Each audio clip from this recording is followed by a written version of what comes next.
My name is Brittany. I am a flower seller. That's what I do. Today I've come all the way to the Sea of Japan, drawn by the fragrance of fresh flowers. Listening to the waves reminds me of my magical homeland, an island in the mythical Pan-Japan Sea. Aw, darn. I just gave away my secret. You probably already figured it out. But my true identity is... the Magical Flower Seller!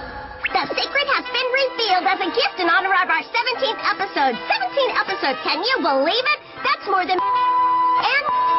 the second season, and almost as many as...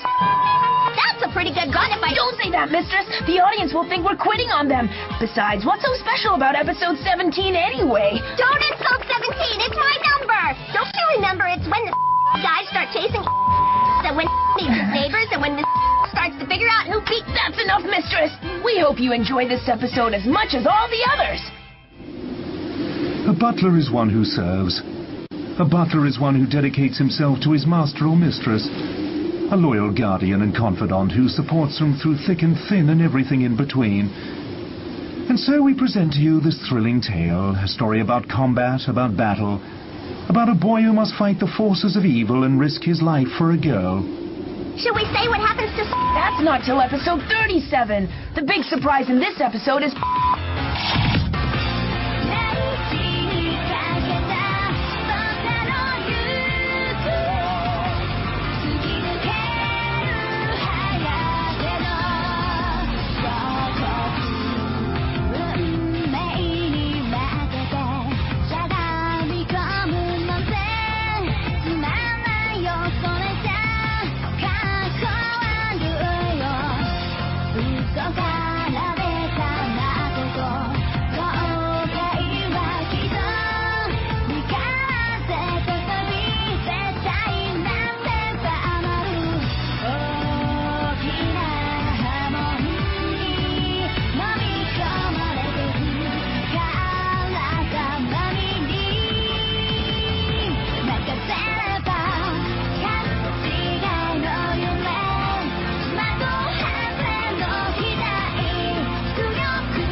For your sake, I'll blast through everything and do whatever it takes.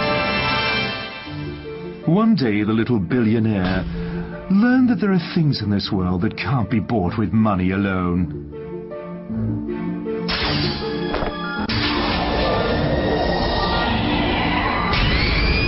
This is the story of how that lesson was learned. What is it, mistress? What happened? What is this stuff?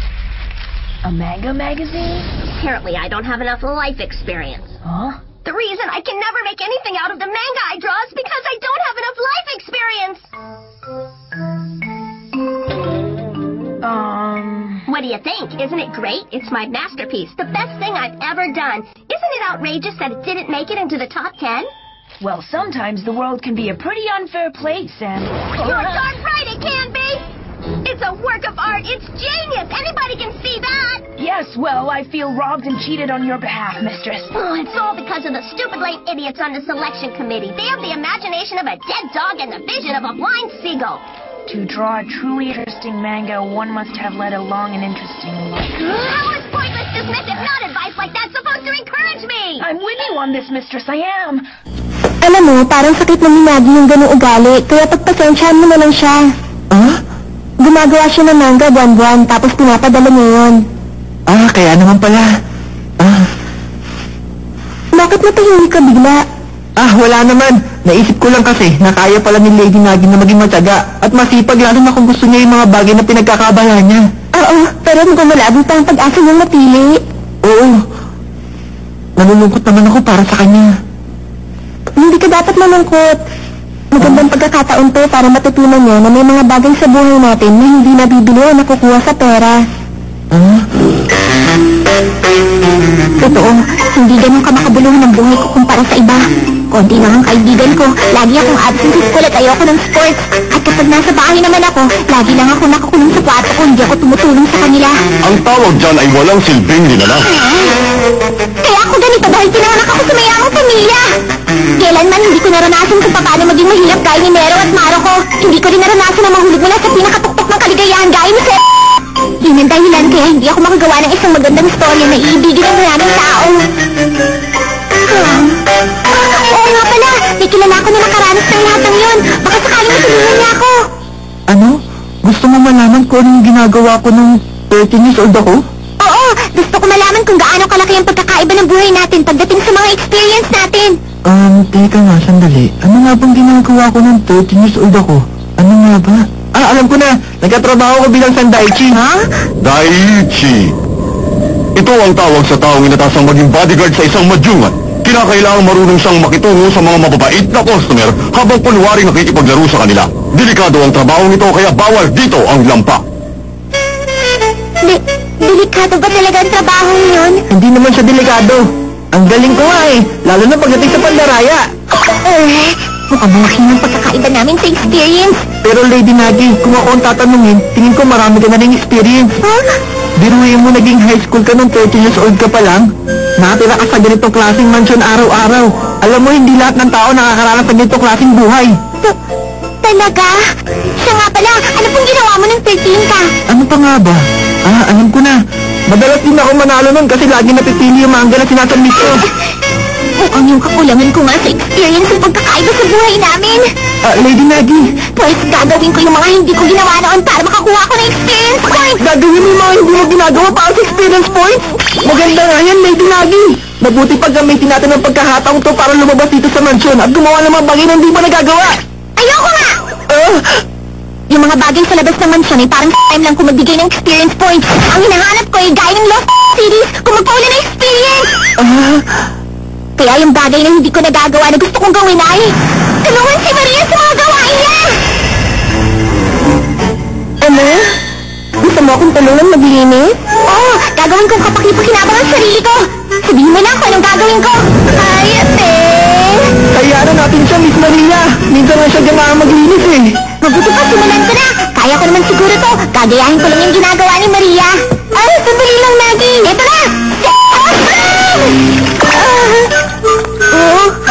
Lady Nagi, hindi mo kailangan mag-power up pag naglilinis ka. Sorry, hindi ko yung sinasadya. Sige, aayusin ko na lang sa susunod.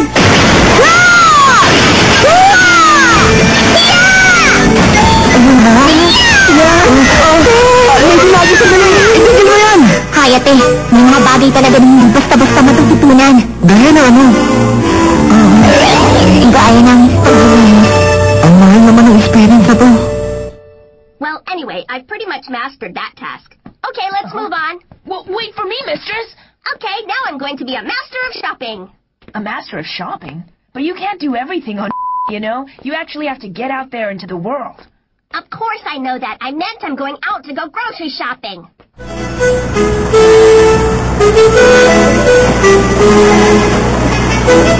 Ang dami naman. Talagang marami yan kasi malaki ang grocery na napuntahan natin. Kung ganitong kalaki ang mga video game shop, siguradong malulula ako at hindi ko alam kung anong bibilin ko. Una muna, i-check mo yung presyo at kung gaano ka sariwa. Importante din na malaman mo kung saan to galing. Para bibili lang, ang dami pa namamahal sa pagdadala dito sa grocery. Uy, Manong! Ano yun? Nakuha niya naman akong experience points dito sa ginawa ko. Ano naman ang natutunan mo?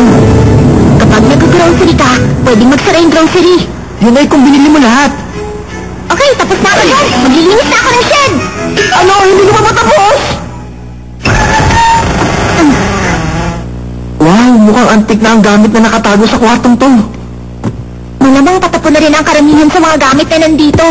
Ganun ba? Akala ko mga mamahaling painting na nandito. Huh? Yan si...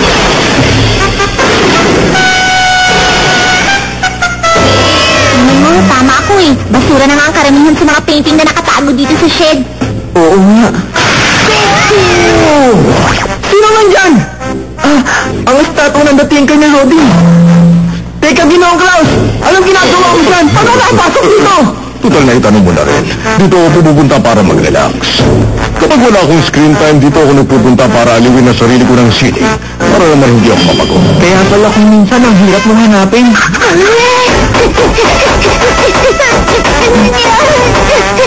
Okay, magpatuloy na tayo! Hintayin mo ko lang dinagi! Miss Doggy! Huwag niyo ko ikulong dito! Buksan niyo doon! Dito yung nakasama!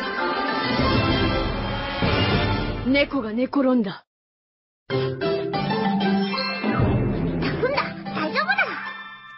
Ngayon, Hayate, ano naman ang susunod natin gagawin? Sunod na gagawin? Siguro magsilbi sa mga bisita. Magsilbi sa bisita, okay! Teka lang, Lady Nagi! Sandali lang, wala pang mga customer sa oras na to. Naku! Yusumi! Nagi at Hayate? Ba't nandito ka? Anong ginagawa mo? Kung ganun, sa bahay mo pala ako napunta. Kaya pala parang pamilyar sa akin yung labas ng bahay niyo. Alam mo kasi kanina lang nandun ako sa loob ng kwarto ko nag-aaral. Kaya lang biglang nahulog yung eraser ko sa sahig at kumulang palabas. Sandali! At habang nag-aaral ako sa labas, hindi ko na namalayan, nandito na pala ako. Grabe ka palang maligaw, Lady Izumi. Ikaw palang narinig ko nagkaganyan. Baka yung bahay mo tsaka yung bahay ko pinagdudugtong ng kuweba sa ilalim ng lupa. Pero alam mo, tama-tama ang timing mo.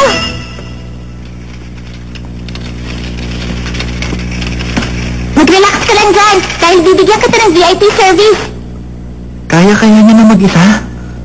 Magtitimpla ka ba ng tsaa para sa akin, Maggie? Oo, pinaghalo ko lahat ng mamahaling tea leaves na nakita ko sa kusina at gumawa ako ng Nagi Zanzin and Original Royal Premium Hyper Gigamax Blend, kaya sigurado mo... Madali yung tasa! Sandali lang, Lady Nagi! Kukuha ko ng bago! Hayate!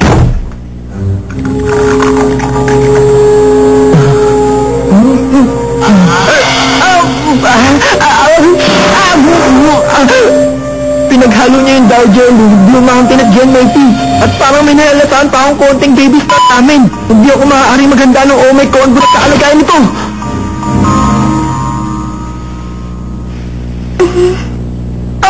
Anong lasa? Ang sarap ng gawa mo, Maggie. Talaga? Hayate!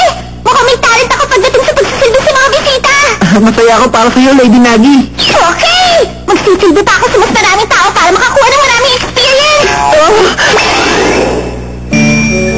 May iwan na kita, enjoy your meal. Salamat. 1,000 para sa omelette na may nakasulat. Kapag kinain ko ba ito, may tuturing na rin ba ako mayaman dahil sa sobrang mahal nito?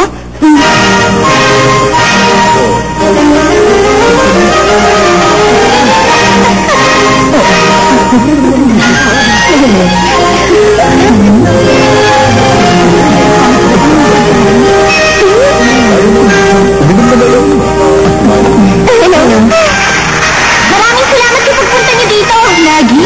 Bakit naman ganun ang suot niya? Sa dami naman ng pwedeng i-cosplay, bakit yan pa? Hindi ako nagko-cosplay. Nag-iipon ako ng experience. Uy, ano bang experience yung sinasabi ni Nagi? Sabi niya, gusto niyang gawin ng mga bagay na hindi niya ginagawa dati para makakuha siya ng experience. Ipapakita ko sa inyo lahat na natatago kong talento at husay sa pagsisilbi sa aking mga bisita. Maghahanda ako ng pagkain ng ibig ang sarap matutunan ang mga pisnina sa sobrang saya. Ano? Ngayon ka pala maghahanda? Okay, handa na ba kayo? Okay lang bang pabayaan yun sa kusina? Excuse me, titignan ko lang.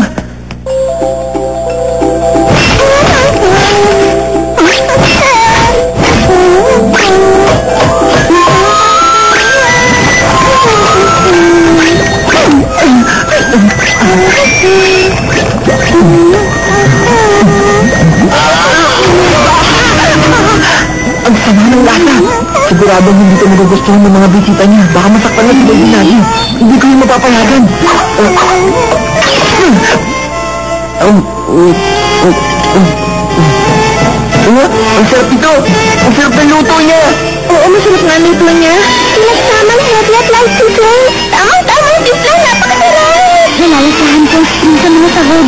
May mga telos na pakiramdam sa aking dila na parang niyakap ang dagat. Parang yung nuclear reaction ng lahat ng mga ingredients sa bibig ko at isang big bang ng linamnam ang sumasabog sa bawat kagat. Ito ay... Napakasarap! Napakasarap!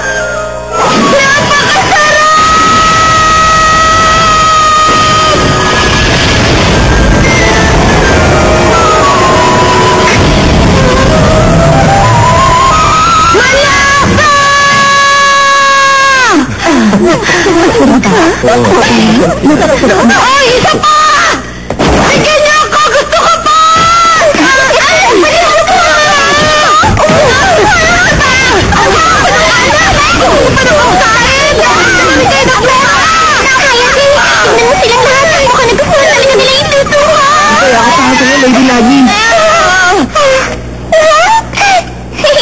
Salamat sa pagkain na Hayate.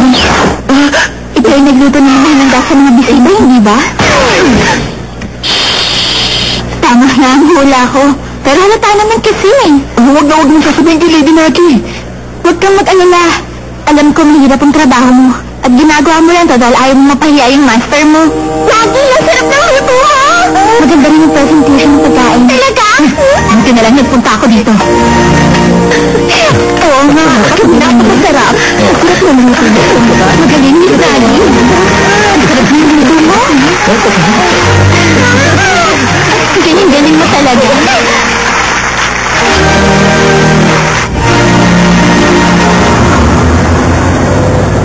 Alam mo, Hayate. Ano yun? Sa tingin ko, medyo naiintindihan ko na ngayon na nararamdaman ninyo ni Miss Maria. Ah? Ang sarap ng pakiramdam na gumawa na mabuti para sa ibang tao. Gusto ko maraming taong masiyahan sa manga na gagawin ko. Gaya ng kasiyahan na nakita ko sa mga mukha nila ngayong gabi. Lady Nagi.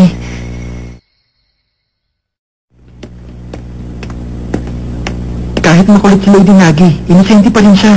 Kaya kailangan kong protektahan ng mabait ng puso sa lahat ng oras. Huh? Ay! Nasa na yung order ko!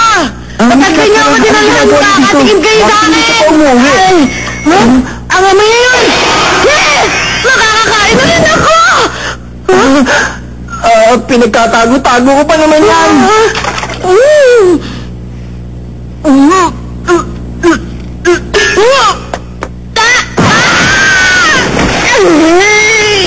Miss Katsura!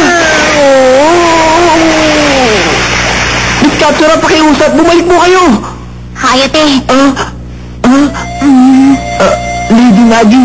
Bakit nandito yung niluto ko? At bakit parang hindi na lang sinabawasan? Nagkakamali ka!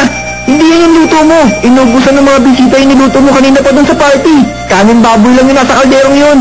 Sinungaling ka! Ilagyan ko ng signature yung kalderong ginamit ko! Ginaya mo na naman yung nakita mo sa cooking manga! Kung gano'n yung kinain pala ng mga bisita, ikaw ang nagluto nun, tama ba? Kasi... Siguro nga tama lang yun. Dahil baka wala talaga akong talent sa pagluluto sa kahit ano. Dahil wala akong magawang tama, nagiging pabigat lang ako sa inyo ni Maria sa bahay na to. Parang mo mapapaliwanag to. May mga tao lang talaga kasi na magaling sa ibang bagay at may mga tao namang hindi. Kung gano'n, ibig sabihin, huwag na akong umasa na makakagawa ko ng manga dahil wala akong talent. Hindi na ibig ko sabihin. Hindi na rin ang tungkol doon, matagal na. Naisip ko yun nung minsan naging napakalungkot ko. Nung pakiramdam ko, wala akong ibang karamay sa mundo kundi ang buwan at ang madilim na kalangitan. Yun ang dahilan kaya hindi ako nananalo. Dahil kahit anong gawin ko, wala naman talaga akong talent. Lady Nagi! Lady Nagi! Wala akong kwenta! Lady Nagi! Nasaktan ka ba, Lady Nagi? Pabayaan mo na ako. Wala akong talent. Tapos wala akong magawa para makatulong sa inyo. Okay lang yun. Tingnan mo. Sa konting na itulong mo sa kanilang dalawa, hindi na sila makasalita sa sobrang tuwa na nararamdaman nila. Kaya ba talaga sila? Paano kumilin yung lahat yun? Lalong wala na akong screen time. Siguro pati ikaw, Hayate. Tingin mo sa akin wala akong talent. Sabi ko na nga ba? Palibhasa ikaw nanalo yung mga manga na ginawa mo, kaya siguradong napakababa na tingin mo sa akin dahil wala na lang ako ng panalunan. Bulag lang ang magsasabi na wala kang talent, Lady Nagi. Huh? Hindi ba marami ka nang nagawang manga at nasabit mo pa nga sa mga publishers? Alam mo ba, napakaraming artist ang hindi nakakatapos ng isang story pero sumusuko na sila. Pero ikaw, marami ka na nagawa dahil hindi ka sumusuko at dahil mahal mo yung ginagawa mo. Ang tawag sa talent na yun ay passion. Passion? Ang tawag doon? Oo, totoo yung sinasabi ko. Naintindihan ko na, Hayate! Gagawa uli ako ng manga gamit ang aking passion! Ganyan nga, Lady Nagi. Nga pala, baka kaya hindi napipili yung mga manga mo kasi masyadong high level para dun sa mga tema ng magazine. Masyadong high level? Oo, baka ang totoo, masyado kang maraming experience kaya hindi magets mga nagbabasa yung mga jokes mo. Oo nga, no? Kaya dapat siguro baba ako ng konti yung level ko. Tama, sigurado makaka-first prize ka na nun. Okay! Susubukan ko ulit gumawa ng panibagong manga! Good luck sa bago mong manga, Lady Nagi! Black Saturn?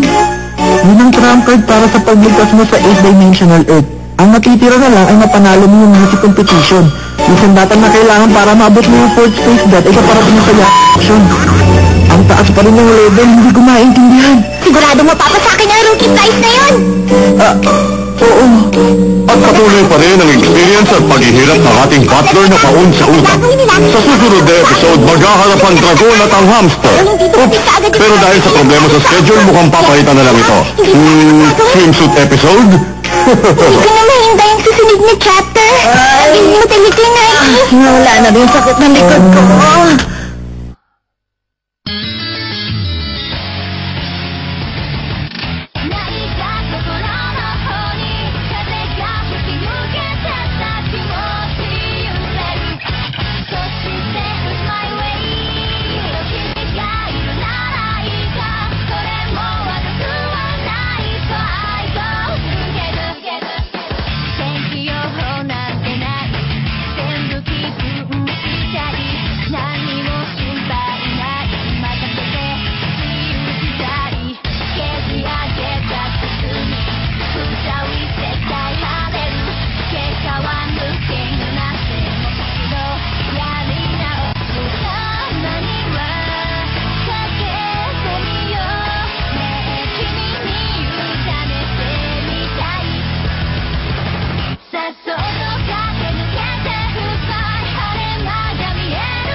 Hi, Yuki Katsura here. Miss Katsura, what are you doing here?